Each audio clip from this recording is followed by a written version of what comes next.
ప్రస్తుతం టీడీపీ నేత ఎర్రన్నాయుడు మీడియాతో మాట్లాడుతున్నారు. టీడీపీ ఆఫీస్ నుంచి ఆ ప్రత్యక్ష ప్రసారం చూద్దాం.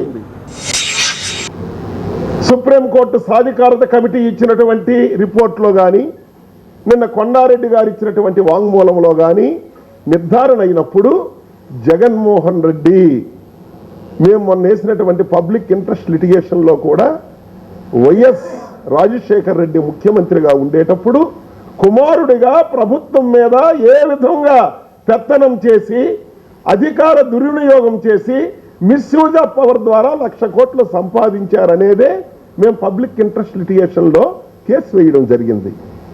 అదే హైకోర్టు డైరెక్షన్ సిబిఐకి ఇచ్చి కేసు రిజిస్టర్ చేసి ఈరోజు ఎంక్వైరీ జరుగుతుంది. కాబట్టి ఓబులాపురం మైనింగ్ కేసులో కూడా జగన్మోహన్ రెడ్డి గారి తాలూకా పాత్ర ఉన్నది అని చాలా స్పష్టమైంది. కొండారెడ్డి వాంగ్మూలం తర్వాత బెనిఫిషియరీ ఎవరు? జగన్మోహన్ రెడ్డి. ఎందుకు ఆ బెనిఫిషియరీ? సాక్షి ఛానల్, జగతి పబ్లికేషన్స్, సాక్షి పేపర్ పెట్టుబడులు 78 కోట్ల రూపాయలు ఆర్ఆర్ గ్లోబల్స్ ద్వారా వచ్చాయని జగన్మోహన్ రెడ్డి గారే ఒప్పుకున్నారు. ఇతర కంపెనీలు ఏ విధంగా పెట్టుబడి పెట్టాయో ఈ కంపెనీలు కూడా సాక్షి పత్రికలో ఛానల్లో పెట్టుబడులు పెట్టాయని చెప్పి జగన్మోహన్ రెడ్డి గారే వాంగ్మూలంలో చెప్పినప్పుడు ఇంకెంతకంటే రుజువులు సాక్ష్యాలు అక్కర్లేదని చెప్పి నేను మనవి చేస్తున్నాను. పోనీ ఆర్ఆర్ గ్లోబల్స్ కానీ ఆర్ఆర్ గోల్డ్ కానీ ఎప్పుడు స్థాపించారు?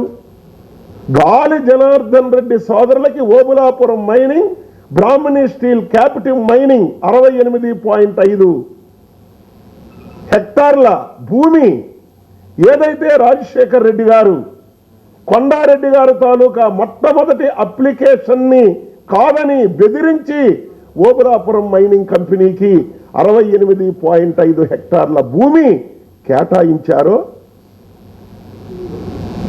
ఆ రోజే తరువాతనే ఆర్ఆర్ గ్లోబల్స్ స్థాపించారని చెప్పి నేను మనవి చేస్తున్నాను. ఆర్ఆర్ గ్లోబల్స్ అనేది ముందు కాదు.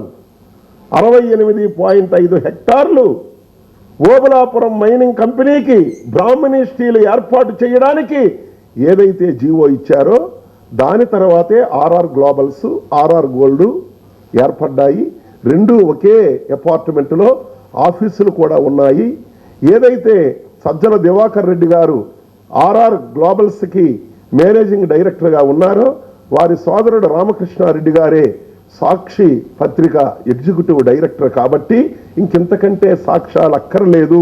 బెనిఫిట్ ఆఫ్ డౌట్ చాలా స్పష్టంగా కనిపిస్తుంది. కాబట్టి సాక్షిగా కాకుండా ఈరోజు ఓబులాపురం మైనింగ్ కేసులో అక్రమాల్లో వేలాది కోట్ల రూపాయలు ప్రజల తాలూకా ఆస్తి కొల్లగొట్టడంలో కూడా జగన్మోహన్ రెడ్డి గారి తాలూకా పాత్ర ఈరోజు రుజువయింది. కాబట్టి అతన్ని ముద్దాయిగా పరిగణించి ఎఫ్ఐఆర్ రిజిస్టర్ చేయవలసినటువంటి అవసరం ఉంది అని చెప్పి నేను మనవి చేస్తున్నాను. ఇది మా దగ్గర ఉన్న సమాచారం.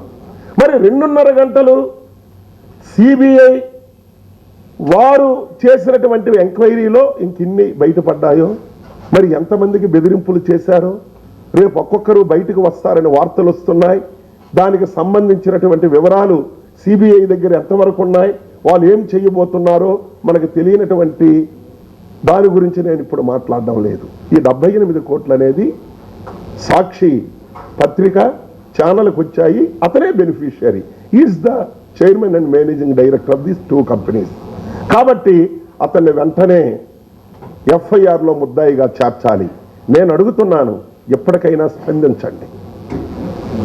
కొండారెడ్డి గారు ఇచ్చినటువంటి వాంగ్మూలం మీద ఈరోజు వైఎస్ జగన్మోహన్ రెడ్డి కానీ వారి పార్టీలో ప్రతిరోజు కూడా తెలుగుదేశం పార్టీ నేత మీద, పార్టీ మీద ఆడిపోసుకుంటుంటే అవాస్తవాలు చెప్తున్నటువంటి వాళ్ళు కానీ ఈరోజు ఎందుకు నోరు మెదపడం లేదని చెప్పి నేను ఈ సందర్భంగా ప్రశ్నిస్తున్నాను.